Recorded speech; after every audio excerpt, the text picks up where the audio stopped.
Good morning, YouTube. What's going on? It's Mesa back at it with some Destiny. Time for another weapon review as I catch that guy AFK. This is the Steel Medulla, and no, I'm not calling it Medulla. Why does everyone keep calling it that? Listen, I was a biomedical sciences and biochemical pharmacology major, so I was quite familiar with the medulla oblongata, which all of you have in the back of your thick heads. So I'm calling it Medulla. Anyway, this is the new raid pulse rifle that drops from Aksis. When you do it on heroic mode, Wrath of the Machine. Now, you could either get it as a drop from the final kill, or use one of your keys to open up that final chest to get heroic loot. And I got it, and I've been just having a blast with it all night. Not necessarily in PvP. This is just to show you what it could do in PvP. We're going to focus more on PvE. As you can see, my aim is terrible. That's why I nicknamed myself Bad Aim's McGillicuddy. Now, I'm going to go out on a limb here and say, arguably, this is the best pulse rifle for Rise of Iron, and especially for the raid or anything that's fallen driven, okay? Now, look at me take down this big old shank here. Look at that health, okay? We'll get to the perks and you'll see why. What made me realize how effective this thing was when my boy Ninja Rockstar got his the night before, and we were on ad patrol together, and I was watching he was melting everything that came near us. So first off, mine dropped at $3.99. Now this is a Haka pulse rifle, which means it's got 4 bursts. Now, it's basically the same archetype as the Nerwin's Mercy in terms of rate of fire and impact. Now, I have a pretty good Nerwin's. Now, I'll tell you right now, in PvP, I'm not very good with it. Right now, the meta seems like it's all Hawksaw, whatever. We'll talk about PvP in a little bit. Whirlwind's Curse. This weapon does bonus damage against Fallen, and you get bonus agility when the weapon's equipped. So you do get a little bit of a speed boost, so that's helpful in PvE and also PvP. Now, the weapon is full auto, and the main perk is Sign of 4. All you need to do is land 3 bursts on one target, and you're going to get bonus damage from that next burst. Now, that's not that you could do 3 bursts on one particular ad or boss, then transfer that extra damage to another ad right next to it. You can't do that. It's got to be the same enemy that you're fighting with. It is full auto. You got high caliber rounds you can choose in the middle, speed reload, or you can get max stability with hand laid stock. That's obviously what I go for. Listen, I have terrible aim. I need my stability. Now, over in the middle, you got smart drift control, so you could be ballistic, so you could fiddle around with that to your liking. It could actually boost your range a little bit, but I really wasn't having range problems when I played it in PvP, or for the most part, I've been using it in PvE all night. Now, for the exact stats, it's got a rate of fire of 66, 14 for impact, 34 with range, and of course, the way I have mine set up, I got 100% stability.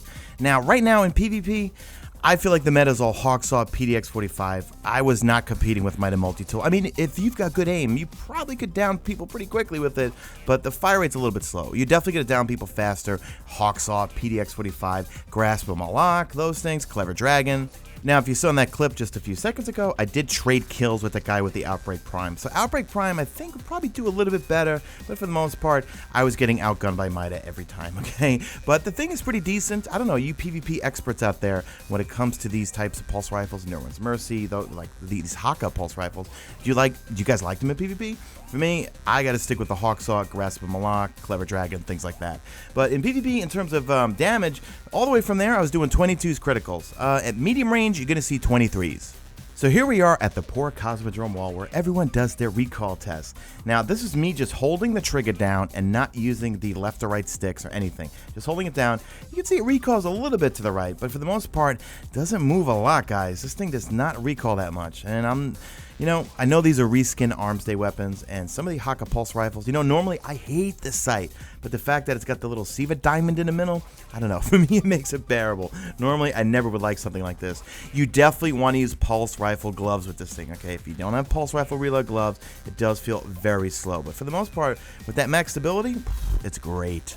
So I'm going to adhere to it. I think this is the best legendary pulse rifle for Rise of Iron stuff. So anything Fallen, anything for Fallen bosses, anything for bosses in general, or ads that you're going to land 3 bursts, because it does a lot of damage. It does a third extra damage when you land that 4th burst, okay? So something like a boss like the Saber, and why does he always teleport like that on us? It's supposed to stay in the same spot. Is that something new since Rise of Iron? But yeah, this thing's great for Rise of Iron, anything Rise of Iron related, I think, okay? And I love the fact that, hey, I could put this on if I still want to use a pulse rifle, get some extra damage on bosses, and use Galahorn. So when I use my Outbreak Prime, I'm kind of limited to using the Raid Rocket Launcher, which I do like, or maybe the Heavy Machine Gun, which I infused the Heavy Machine Gun from the Raid, from hard mode. Did not like, you know what it was? It was a legendary dilute. Well, legendary. It's a raid version of the Diluvian, meaning max fire rate, low impact. I don't like it, but the key thing is that when you land that fourth, okay, so you do 3 bursts on an enemy. That 4th burst is going to do 1/3 of the damage. So all the other bursts, take 1/3 of that. It's going to add that on to your 4th burst that you land on that target. You can't just lay into one target, get those 3 bursts on, and then shoot at something else. No, you can't transfer the damage. That bonus damage is only for one target. So that's it for this review, guys. Let me know what you guys think in the comment section, those that have it, those that don't, and also you PvPers, if you have gotten it. I want to hear your thoughts in the comment section. That's it, guys. Do me a favor, drop a like in this video, only if you see fit. Follow me on the Twitter at Mesa. Check my stream, usually on YouTube, and that's it. I am out of here like Vladimir.